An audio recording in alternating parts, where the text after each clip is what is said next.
when we have any kind of argument, misunderstanding, فَرُدُّوهُ إِلَى اللَّهِ وَرَسُولُهُ. Always go back to Allah and to His Prophet sallallahu alaihi wasallam.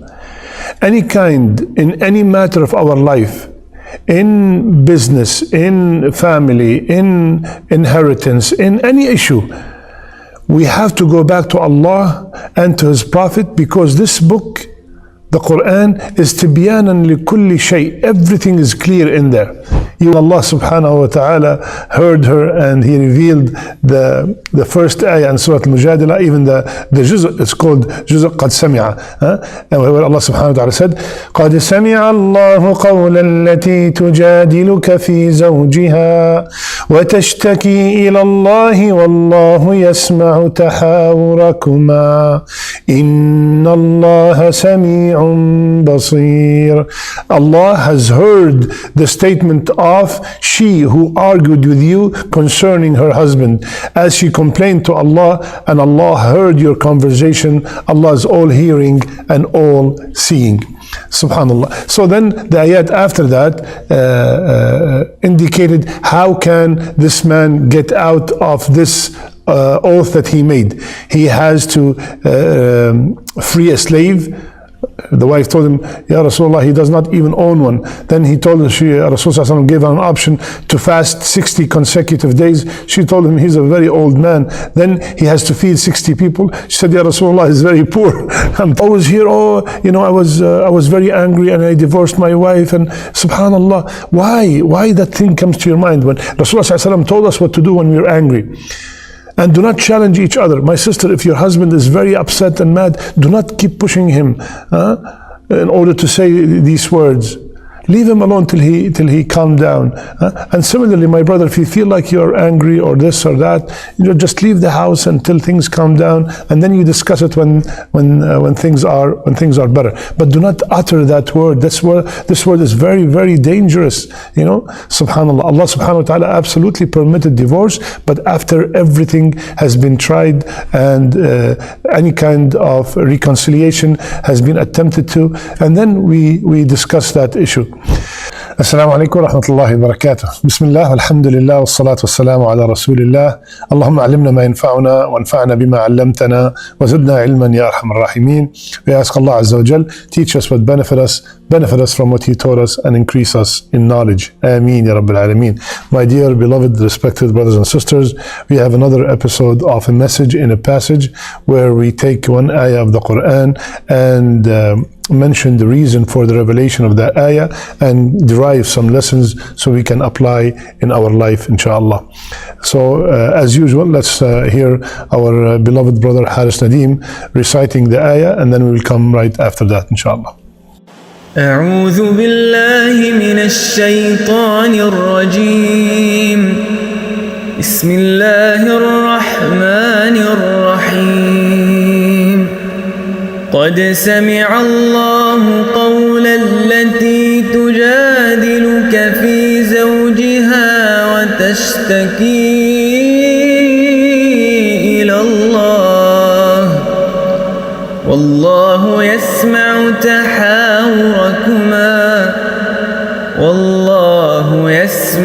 تحاوركما إن الله سميع بصير. Alhamdulillah Rabbil Alameen. MashaAllah, beautiful recitation as usual. So this ayah is the first ayah in Surah Al-Mujadila. The first ayah in Surah Al-Mujadila. What is the reason for the revelation of this ayah? A woman, a Sahabiya, a female companion by the name of Khaulah bint Tha'laba. Khaulah bint Tha'laba. Khaulah is married to a man whose name is Aus ibn al-Samit. Aus ibn al-Samit. So one time, she said, she's narrating the story, she said, one time we had an argument and Aus told his wife Khaulah, you are to me just like my mother.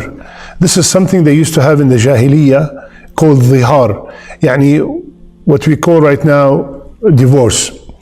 So you to me now is just like my mother. Yani I cannot approach you, I cannot do any kind of intimate relationship with you. So when he told her that, he left the house. He was very upset and he left the house. A few hours later, he came back and he wanted to have a relationship with his wife. She told him, no way, you just told me that I'm like your mother, so you cannot approach me. Wallahi, you will not touch me until I see Rasulullah sallallahu alayhi wasallam. Khaulah went to Rasulullah sallallahu alayhi wasallam and she told him what happened. Rasulullah sallallahu alayhi wasallam, there was no ruling yet, so he waited till the revelation came. Subhanallah. She told him, I'm not leaving here. Ya Allah, Ya Allah, I am complaining to you, Ya Allah, about my situation. I married this man and I was young and we had many children with him. And she told Rasulullah sallallahu alayhi wasallam, Ya Rasulullah, I'm telling Allah subhanahu wa ta'ala, faqati وشدة حالي وإني لي صبية صغارا إن ضممتهم إلي ضاعوا وإن ضممتهم إلي جاعوا. I have few kids. If they stay with me, they're going to be hungry. And if they stay with him, they're going to get lost. Subhanallah. So, Ya Allah, help me. And Allah subhanahu wa ta'ala heard her and He revealed the first ayah in Surah Al-Mujadila, even the juz', it's called juz' قَدْ سَمِعَ. And where Allah subhanahu wa ta'ala said, قَدْ سَمِعَ اللَّهُ قَوْلَ الَّتِي تُجَادِلُكَ فِي زَوْجِهَا وَتَشْتَكِي إِلَى اللَّهِ وَاللَّهُ يَسْمَعُ تَحَاوُرَكُمَا Inna Allah Sami'un Basir. Allah has heard the statement of she who argued with you concerning her husband, as she complained to Allah, and Allah heard your conversation. Allah is all hearing and all seeing. Subhanallah. So then the ayat after that indicated how can this man get out of this oath that he made. He has to free a slave. The wife told him, Ya Rasulullah, he does not even own one. Then he told her, Rasulullah gave her an option to fast 60 consecutive days. She told him he's a very old man. Then he has to feed 60 people. She said, Ya Rasulullah, he's very poor. Until Rasulullah find a way out for them by helping them give in charity. So what are some of the lessons we learn from this story? First, my beloved brothers and sisters, when we have any kind of argument, misunderstanding, فَرُدُّوهُ إِلَى اللَّهِ وَرَسُولُهُ, always go back to Allah and to His Prophet sallallahu alaihi wasallam. Any kind, in any matter of our life, in business, in family, in inheritance, in any issue, we have to go back to Allah and to His Prophet, because this book, the Quran, is tibyanan likulli shay. Everything is clear in there. You will always find the solution in the Quran. This woman went to Rasulullah sallallahu alayhi wasallam, and he is the best man to go back to and ask for a solution. And Rasulullah sallallahu alayhi wasallam, he waited for Allah azza wa jal to give a ruling on this matter. And since that day, Zihar was prohibited in Islam. Second, look at this, the mercy of Rasulullah sallallahu alayhi wasallam, the wisdom of Rasulullah sallallahu alayhi wasallam. He did not, when she came to him complaining, he did not tell her, you know how busy I am, you know, you're coming and telling me what happened between you and your husband. Go somewhere else, ask somebody else now. You know, I am spreading the deen, I have bigger problems, the kuffar of Quraysh, this, that, subhanallah. No, he listened to her and he addressed her concern. Subhanallah. That shows us that every person who is in that position of being an imam or being a leader of community, take the time and listen to everybody, listen to everyone, and try your best to find a solution for their problem. Subhanallah.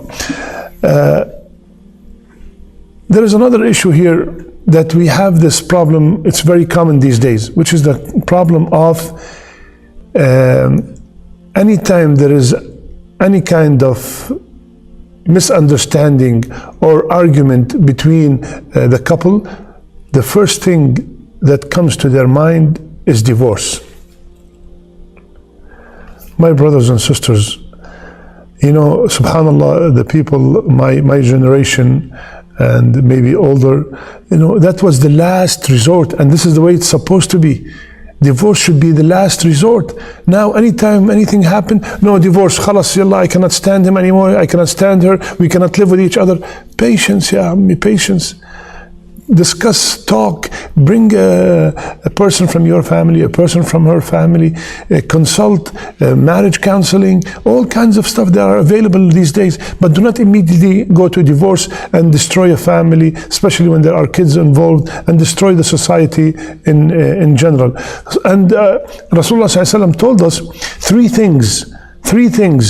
Being serious about them or joking about them is serious. There are three things you cannot joke about. Marriage, divorce, and bringing somebody back after divorce. Marriage, divorce, and taking a back wife after a divorce which is not final. These things you cannot joke about. If you tell somebody, if a husband is joking with his wife, oh, you're divorced. She's divorced. It is considered as one divorce. There's no joking about these things.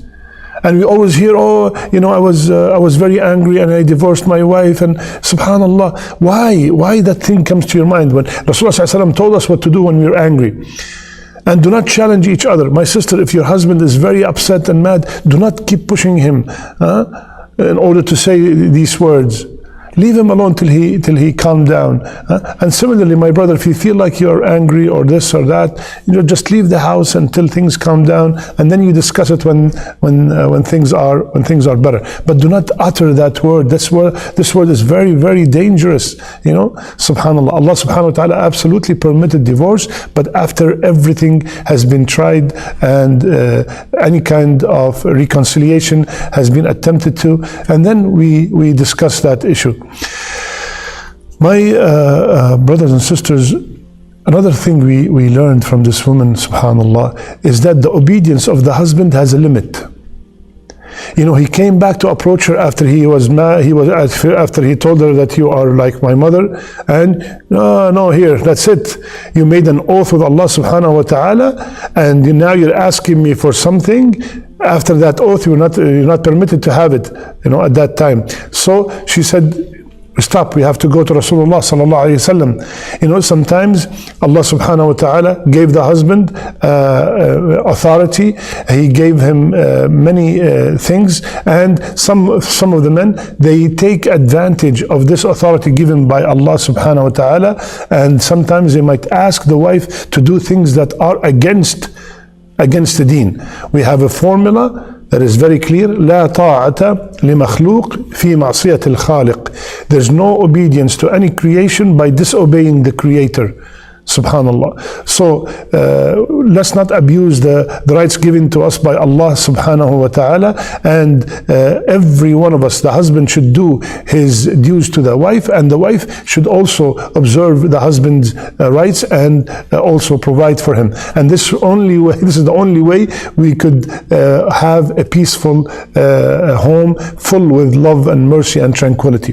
When everybody knows their rights and everybody respects the other party and give them their rights, then subhanallah, the mercy from Allah Azza wa Jal will descend upon that household. Subhanallah, that woman, this Sahabiya, she is a very special woman. She is the same woman that when Umar radiallahu anhu was Amir al-Mu'mineen, and he was with a group of men, they were going for a meeting, and she stopped Amir al-Mu'mineen Umar radiallahu anhu, and she started talking to him and asking him questions. And this was, it took a while, and so the men started getting annoyed and said, Ya Amir al-Mu'mineen, you're holding us all to listen to a woman?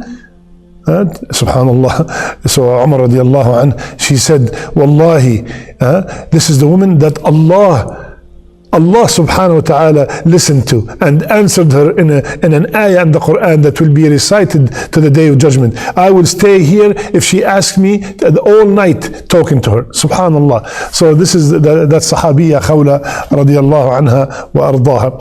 I ask Allah subhanahu wa ta'ala to fill our homes with love and mercy and peace and tranquility. And I ask Allah subhanahu wa ta'ala to make us control our anger, to make us from the people who to control their anger. And we ask Allah Azza wa Jal to bless us with offsprings that are adhering to the Kitab and to the Sunnah of Rasulullah sallallahu alayhi wasallam. May Allah make our last deeds our best deeds and make our last words La ilaha illallah. I love you for the sake of Allah. Subhanak Allahumma bihamdik. Nashhadu an la ilaha illa ant. Nastaghfiruka wa natubu ilayk.